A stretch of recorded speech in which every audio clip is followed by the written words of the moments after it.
Hello जी सासू माँ, अरे मैं आपकी बेटी को घर ले आया हूं बड़े आराम से। अरे बहरा के सो रही है। हाँ है हाँ ठीक है ठीक है। और आपने जो 1.5 लाख रुपए की माला पहनाई है ना, ये बहुत अच्छी है सासू माँ। है हाँ नहीं नहीं, अभी तो मैं उसे सोने दे रहा हूं। मैं इन मालाओं में से ना नोट निकाल के गड्डी बना लूं जरा। ठीक है ओके सासू माँ, हाँ फिर मिलता हूँ दोबारा। पहनाना इसे। दोबारा शादी कैसे होगी, अब तो हो गई सासू माँ, अब तो लग गई। चलो ठीक है, राम राम। सुन रहे, एक काम करे, कैंची लेके आ जरा और स्टेपलर की पिन लेके आ। ये 1.5 लाख की माला है ना मेरी, इससे सारे नोट निकाल के मुझे गड्डी बनानी है।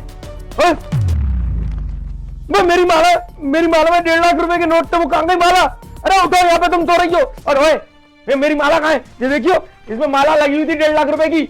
क्या हो गया? क्या जे हो गया, जे चोरी हो गई घर के अंदर। मेरी माला लगी हुई थी, मेरी माला उड़ा ली। हाय राम, मम्मी ने इतनी महंगी माला दी थी।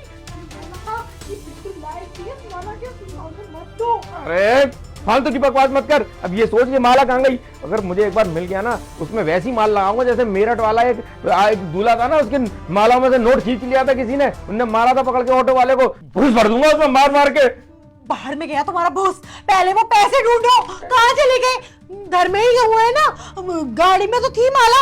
मुझे तो ऐसा लग रहा है इस नौकर ने चोरी कर ली है। मैम साहब आप भी आप आई हो और आके मेरे पे चोरी का इल्जाम लगाने लगी। पिछले 5 साल से मैं यहाँ पर चोरी कर, मेरा मतलब काम कर रहा हूँ यहाँ पर, और मैंने एक भी सुई नहीं चोरी करी। मैडम मेरी ना चड्डी फट गई थी, उसके लिए भी सुई चोरी नहीं करी। मुझे तो ना यही चोटता लग रहा है। ये देखो कितनी मस्करी कर रहा है मुझसे। अरे मस्करी तो इसलिए कर रहा हूँ, मुझे बड़ा भाई मानता तो मैं भाभी मानता। भाभी देवर में तो थोड़ी बहुत हल्की फुल्की चलती है। किसी ने काटी है तुम्हारी माला, मानो या मत मानो तुम मेरी बात। क्यों बे, ये माला किसने काटी? और तेरे अलावा और तो कोई यहाँ था नहीं? भैया मेरे अलावा यहाँ कोई है नहीं है, लेकिन मैंने नहीं काटी ना। अगर मैं काटता तो यहाँ पे थोड़ी रुकता, अपने गाँव ना भाग जाता।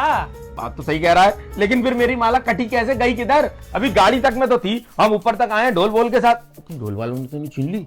और ढोल वाले ना नंगे होते हैं, वो काट ले जाते हैं मालाओं को। तुमने ना बहुत बड़ी गलती कर दी, तुमने मुझे नहीं बुलाया, तुमने ना बहुत बड़ी गलती कर दी। तो शादी कराया तो सब कुछ बर्बाद। ये क्या बकवास कर रहा है? सुनो मेरी बात, वो ढोल वाले ना ज्यादा दूर तक नहीं गए होंगे, जल्दी से ना उनको जाके पकड़ते हैं। अगर पैसे चले गए ना तो दिक्कत हो जाएगी। पुश्तैनी माला थी वो, मैं एक आखिरी संतान थी अपनी माँ की। उन्होंने सोचा था कि वो ना मेरे पति को देंगी, पर उन्हें क्या मालूम था कि पति बिल्कुल लीचड़।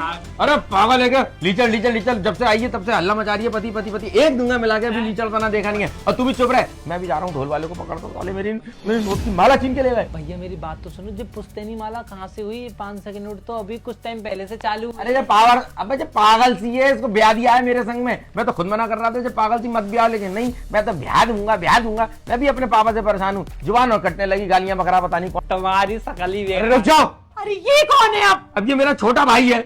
और तुम जाना यहाँ से, मूड खराब हो गया हमारा। अरे देवर है तुम्हारा, गोद में बैठेगा, तुम्हें पैसे देने पड़ेंगे। अरे पैसे तो तब दूंगी ना जब होंगे, इसी में से देने थे, यही तुमने गायब करवा दिए। प्रिंस मेरी माला कट गई।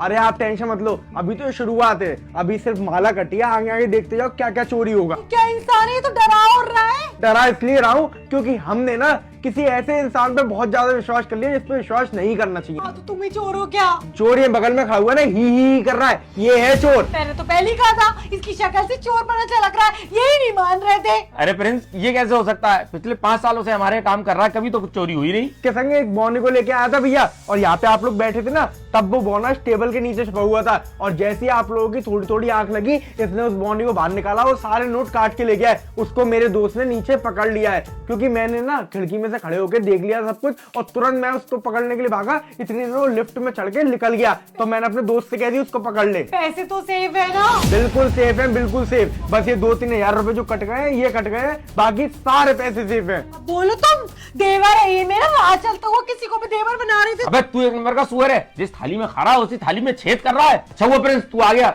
वरना ये तो आज ना हमें लुटवा देता। सही हुआ मेरी मम्मी ने बर्तन दिए, यहाँ पर तो सुअर भी खाते हैं बर्तनों में। अरे बस बस, अब ना एक काम करते हैं भैया, इसका वो छोटा वाला साथी को तो नीचे पकड़ लिया है, इसको लेके और चलते हैं। इन दोनों को पुलिस ही देखेगी, उनको इसका करना क्या है। चले ऐसे, चल बे चल।